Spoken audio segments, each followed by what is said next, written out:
Adiala jail में बानी PTI और बुशरा बीबी के खिलाफ तोशाखाना 2 केस की समाअत हुई।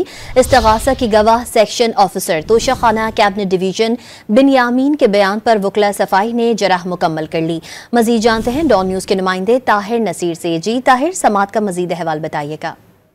जी बिल्कुल, देखिए बानी पीटीआई और बुशरा बीबी के खिलाफ तोशाखाना 2 केस की समाअत सेंट्रल जेल अडियाला में स्पेशल जज सेंट्रल शारिफ अर्जुमंद ने की। दौरान समाअत इस्तगासे के गवाह section officer Toshakhana cabinet division जो है उनके ऊपर जरा मुकम्मल हो चुकी है, जबकि केस की जो मजीद समाअत है वो 8 जनवरी तक मुलतवी कर दी गई है। Deputy secretary cabinet division Mohammad Ahad का बयान भी रिकॉर्ड कर लिया गया है।